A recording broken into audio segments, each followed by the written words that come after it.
ಚಾಲಕನ ನಿಯಂತ್ರಣ ತಪ್ಪಿ ಭದ್ರಾ ಕಾಲುವೆಗೆ ಬಿದ್ದ ಕಾರು, 4 ಕಾರು. ಭೀಕರ ಘಟನೆಯೊಂದು ಭದ್ರಾ ನಾಲೆಗೆ ಇಬ್ಬರು ಸಾವನ್ನಪ್ಪಿದ್ದಾರೆ. ಈ ಘಟನೆಯು ದಾವಣಗೆರೆಯಲ್ಲಿ ಸಂಭವಿಸಿದೆ. ಚಾಲಕನ ಕಾಲುವೆಗೆ ಕಾರು ಬಿದ್ದ ಪರಿಣಾಮವಾಗಿ ಇಬ್ಬರು ಮೃತಪಟ್ಟ ಘಟನೆ ಚನ್ನಗಿರಿ ತಾಲೂಕಿನ ಹೊಸೂರು ಗ್ರಾಮದಲ್ಲಿ ನಡೆದಿದೆ. ಕಾರಿನಲ್ಲಿದ್ದ ಮಲ್ಲಿಕಾರ್ಜುನ 29 ವರ್ಷ.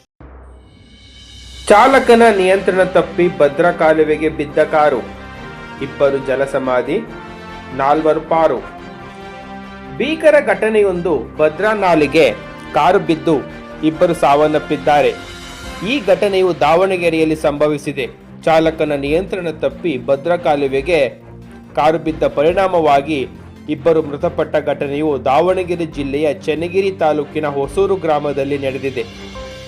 ಕಾರಿನಲ್ಲಿದ್ದ ಮಲ್ಲಿಕಾರ್ಜುನ 29 ವರ್ಷ ಹಾಗೂ ಸಿದ್ದೇಶ್ 38 ವರ್ಷ ಮೃತಪಟ್ಟ ದುರ್ದೈವಿಗಳಾಗಿದ್ದು, ದಾವಣಗೆರೆ ಮೂಲದ 6 ಜನ ಮಂಗಳೂರು ಕಡೆ ಕೊರಗಜ್ಜ ದೇವಸ್ಥಾನಕ್ಕೆ ಹೋಗಿ ಬರುವ ವೇಳೆ ನಿದ್ದೆ ಮಂಪರಿನಲ್ಲಿ ಚಾಲಕನ ನಿಯಂತ್ರಣ ತಪ್ಪಿ ಸರಿಸುಮಾರು ತಡರಾತ್ರಿ 1:15 ಸಮಯದಲ್ಲಿ ಭದ್ರಾ ಕಾಲುವೆಗೆ ಕಾರು ಬಿದ್ದಿದೆ. ದಾವಣಗೆರೆಯ ನೋಂದಣಿ ಸಂಖ್ಯೆ ಹೊಂದಿರುವ ಹುಂಡೈ ವೆನ್ಯೂ ಕಾರು ಅಪಘಾತಕ್ಕೀಡಾಗಿದೆ. ಈ ವೇಳೆ ಕಾರಿನಲ್ಲಿದ್ದ ಇಬ್ಬರು ಮೃತಪಟ್ಟಿದ್ದಾರೆ, 4 ಈಜಿ ದಡ ಸೇರಿದ್ದಾರೆ.